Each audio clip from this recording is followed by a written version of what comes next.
میرے عزیزو، 4 سال کی عمر ہے امام اہل سنت فاضل بریلوی رحمۃ اللہ علیہ، امام محمد رضا خان رحمۃ اللہ علیہ 4 سال کی عمر میں روزہ رکھ لیا۔ گرمیوں کی شدت تھی، گھرانہ علمی گھرانہ ہے، باپ بھی بڑے عالم دین، دادا بھی بڑے عالم دین ہیں۔ 4 سال کی عمر میں روزہ رکھ لیا، گرمیوں کی شدت تھی، گھرانہ علمی گھرانہ ہے، باپ بھی بڑے عالم دین، دادا بھی بڑے عالم دین ہیں۔ 4 سال کی عمر میں روزہ تو رکھ لیا، اور جب تھوڑی دوپہر ڈھل گئی، اچھوں کی حالت دھوپ کے دنوں میں خراب ہونے لگتی ہے، تو شام ہونے کو قریب تھی کہ ایک کمرے کے اندر دادا محترم نے پوتے کو بند کر دیا، اور کچھ پھل فروٹ ساری چیزیں اندر رکھ کر کے دروازہ باہر سے بند کر لیا۔ کہا بیٹا کھا لینا، میں کسی کو بتاؤں گا نہیں، کسی کو نہیں بولوں گا۔ 4 سال کی عمر ہے، تمہارا روزہ بھی رہے گا، کھا کر کے تھوڑا پیٹ ہلکا کر لینا۔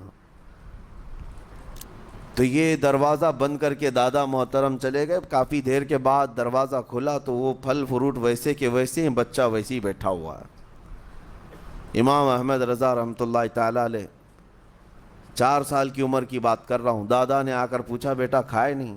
دروازہ بند کر لیا تھا۔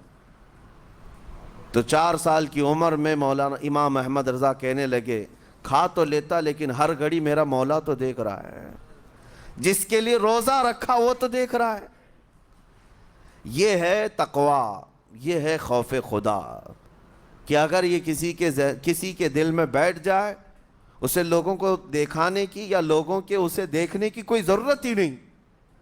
میرے عزیزو، تقویٰ حاصل کرنے کا یہ اتنا بہترین راستہ ہے، اتنا بہترین راستہ ہے۔ آپ روزہ ہیں، کس کو پتہ ہے؟ میں روزہ ہوں، کس کو پتہ ہے؟ یہ راز ہے میرے اور اللہ کے درمیان۔ آپ روزہ ہیں، یہ راز ہے آپ کے اور اللہ کے درمیان۔ بہت سارے موقع آپ کے پاس ہیں دن بھر میں، فجر سے لے کر عصر تک کئی مرتبہ وضو میں جانا پڑتا ہے، باضابطہ آپ کلی کر رہے ہیں، آدھا نگل جاتے، کس کو خبر ہے؟ یا کہیں چھپ کر کے کوئی ہلکی سی چیز چبا لیتے، کس کو خبر ہے؟ اس لیے کہ یہ اندرونی معاملہ ہے، راز ہے۔ آپ کھا رہے ہیں پی رہے ہیں یا نہیں کھا رہے ہیں نہیں پی رہے ہیں، یہ کوئی دوسرا نہیں کہہ سکتا۔ آپ کے اور آپ کے اللہ کے درمیان یہ راز ہے، اور آپ بچے ہوئے ہیں۔ حلق سوکھا ہے شام کے وقت، اور پیٹ بھی پیٹ سے لگنے آ جاتی ہے۔ کام کرنے والے جانتے ہیں کہ شام ہوتے ہی روزے کا اثر کس قدر ظاہر ہوتا ہے۔ کام کرنے والوں کو زیادہ اثر پڑتا ہے، اے سی میں سونے والوں کو روزہ کہاں پتہ چلتا ہے۔ لیکن اس وقت بھی وہ نہ پانی کا ایک قطرہ حلق میں ڈالنا چاہتا ہے، نہ کوئی چیز چھپ کر کے چبانا چاہتا ہے۔ مجھے بتاؤ میرے عزیزو، کیوں اپنے آپ پر یہ تکلیف اور اپنے آپ پر یہ زیادتی کر رہے ہو؟ آپ کو اندازہ ہوتا ہے یہ میں زیادتی نہیں کر رہا، نہ ہی اپنے آپ کو تکلیف میں ڈال رہا ہوں، یہ میرے رب کی رضا ہے، میں اسی پر قائم ہوں۔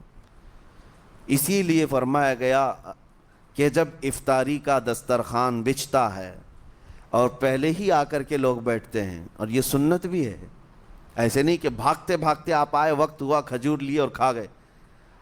افطاری کے وقت سے تھوڑی دیر پہلے بیٹھ جاؤ، تمہارے دسترخوان پر نعمتیں رکھی ہوئی ہیں، پھل بھی ہیں، میوہ جات بھی ہیں، کچھ کھانے پینے کی چیزیں بھی ہیں، ٹھنڈا شربت بھی ہے، دیکھتے ہوئے بیٹھے ہیں آپ، لیکن ہاتھ نہیں لگاتے ہیں۔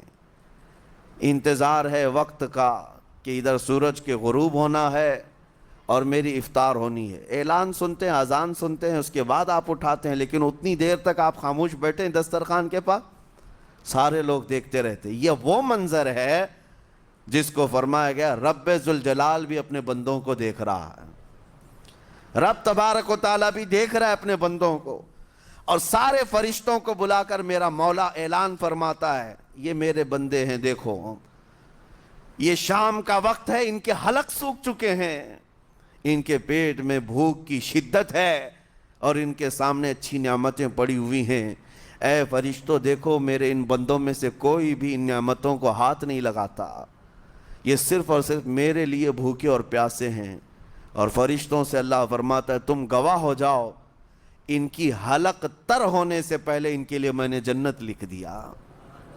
اسی لیے حدیث پاک میں ہے جب افطار کرتے میرے آقا صلی اللہ علیہ وسلم یوں ارشاد فرماتے ذهب الظمأ وابتلت العروق وثبت الاجر انشاءاللہ.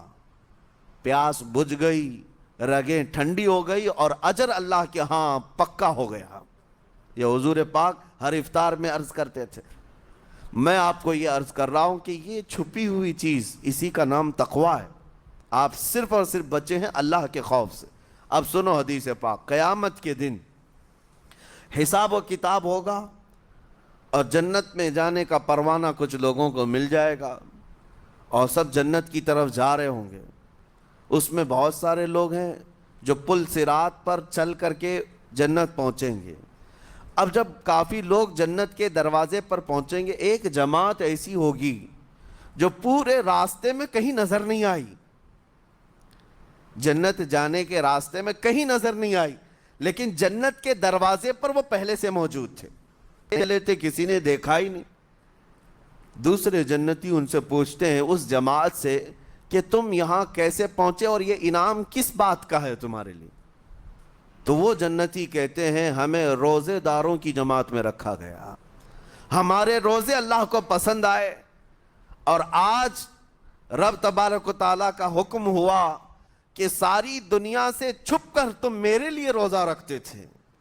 دنیا کو پتا نہیں تھا تم بھوکے ہو پیاسے ہو اور اے بندو آج سارے لوگوں کی نظروں سے چھپا کر میں تمہیں جنت پہنچاؤں گا. وہ ایک جماعت ایسی ہے جو راستے بھر چلتی ہوئی نظر تو نہیں آئی لیکن جنت میں پہنچ گئی، وہ روزے داروں کی ہے. آج